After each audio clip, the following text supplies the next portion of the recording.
Advocate Sudeep महानंदे का अभिवादन स्वीकार कीजिए। 1932 डॉक्टर बाबा साहेब अम्बेडकर का भाषण मुझे आज याद आता है। बाबा साहेब कहते थे, पढ़े लिखे होनहार लोगों को राजनीति में आना चाहिए, बहुजन समाज को संवारने के लिए, बहुजन समाज को दिशा निर्देश देने के लिए,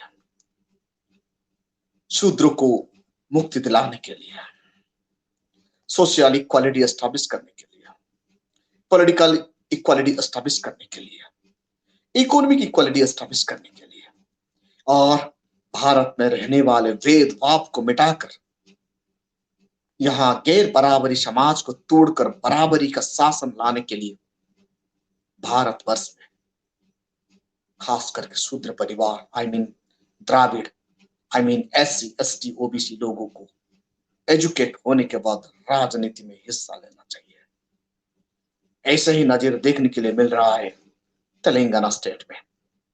तेलंगाना स्टेट का एक्स IAS ऑफिसर का राजनीति में ज्वाइन होना, पार्टिसिपेट होना, मतलब ये पता चलता है बाबा साहेब अम्बेडकर का जो भाषण था वो सक्सेस होने दिखाई दे रहा है।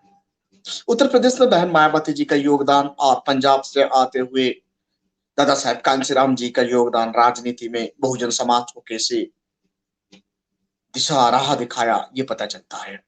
फिलहाल वर्तमान ex IPS officer Praveen Kumar का बसपा में शामिल तेलंगाना स्टेट में बसपा में जान फूंक रहा है। उसके साथ साथ तेलंगाना स्टेट का बहुजन परिवार में उत्साह और उमंग बढ़ रहा है। उनका ज्वाइनिंग के बाद, बसपा के ज्वाइनिंग के बाद उनका भाषण जबरदस्त था।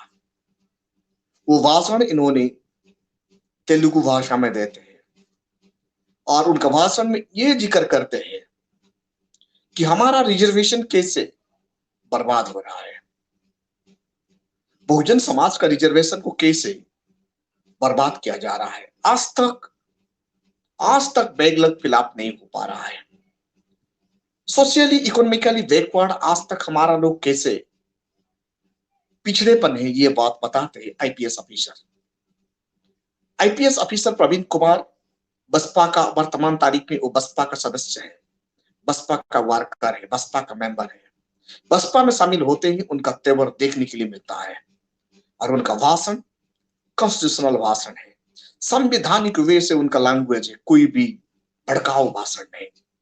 उनका भाषण से ये दिखाई देता है एक इंटेलिजेंट मैन और एक ज्ञानी व्यक्ति और एक होनहार पढ़ा लिखा इंसान कैसे भाषा, कैसे लैंग्वेज यूज करता है, ये पता चलता है। उनका लैंग्वेज में ये दिखने के लिए मिलता है social equality, economic equality, political equality, जो कि बाबा साहेब अम्बेडकर आर्टिकल 14 के तहत इंडियन कॉन्स्टिट्यूशन में लिखते हैं।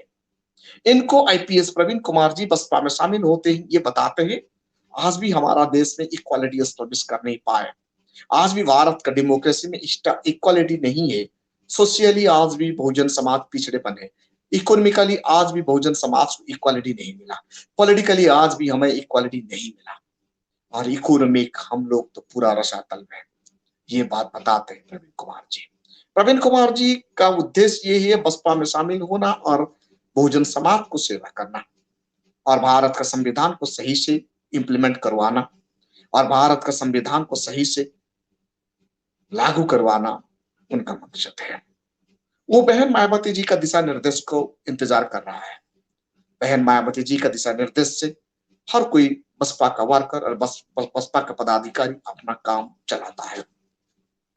तेलंगाना में जो खालीपन था बसपा का, वो अब IPS प्रवीण कुमार जी ने भर दिए हैं और वो बताते हैं उनका भाषण में, to solve the problem of the citizens of our country, हमारा कंट्री का सिटीजन का प्रॉब्लम सॉल्व करना है। हर कोई सिटीजन को अपना फंडामेंटल राइट सही से नहीं मिल रहा है, हर कोई सिटीजन को भारत का मौलिक अधिकार, मूलभूत सुविधा नहीं मिल रहा है, जैसे एजुकेशन,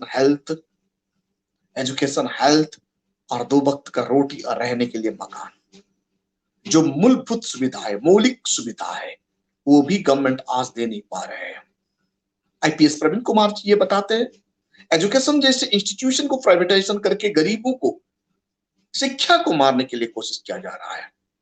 आरटीई जैसे एक्ट ला के, आरटीई जैसे एक्ट ला के देश में लोगों को कैसे मतलब बुद्धू बनाया जा रहा है। 25% रिजर्वेशन, वो आरटीई सही से काम नहीं कर रहा है।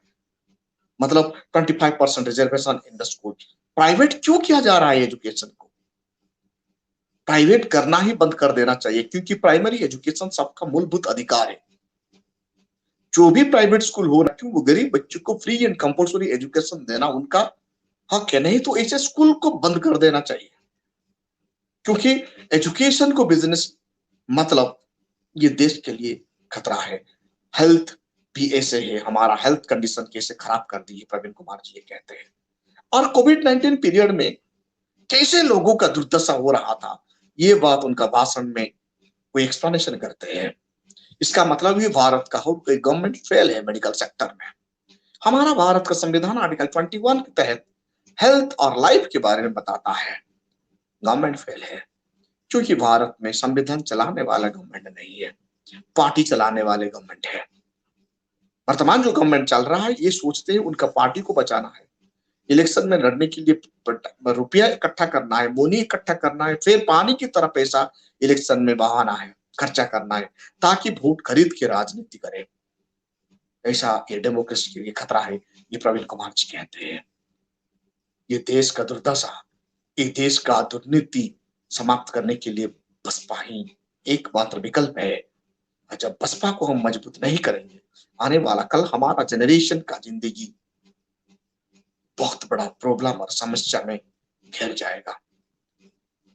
और प्रवीण कुमार जी का भाषण देखने की लायक है, सुनने की लायक है, लेकिन लैंग्वेज इतना फर्क है, वो हिंदी में नहीं बोलते, उनका लैंग्वेज तमिल तेलुगु में है। फिर भी उनका बॉडी लैंग्वेज और उनका तेवर और उनका बुद्धिमत्ता का परिकष्टा प्रमाणित करता है। साथियों, हमें ऐसे ही लीडर चाहिए बसपा को संभालने के लिए। हर कोई स्टेट में जितने भी आईएएस आईपीएस ऑफिसर है, बुद्धिजीवी लोग हैं, बसपा में शामिल होना चाहिए और बहुजन को बचाने के लिए संविधान को सुरक्षा करना चाहिए। जब तक हम संविधान को सुरक्षा नहीं करेंगे, राजनीतिक ताकत नहीं होगा, तो कॉन्स्टिट्यूशन को हम सर्व कर नहीं पाएंगे। और हमारा कॉन्स्टिट्यूशनल बॉडी, एग्जीक्यूटिव, लेजिस्लेटिव और जुडिशरी और प्रेस मीडिया, ये चारों अंग को सही से दिशा निर्देश देके काम करने के लिए बहुजन समाज का बुद्धिजीवियों को, बहुजन समाज का पढ़े लिखे युवा वर्ग को और बहुजन समाज का पढ़े लिखे माँ और बहन को, सबको आगे आना चाहिए और बसपा को संभालना चाहिए और भारत का संविधान को बचाना चाहिए। Thank you. इस वीडियो को ज्यादा से ज्यादा लाइक कीजिए, कमेंट कीजिए और शेयर कीजिए।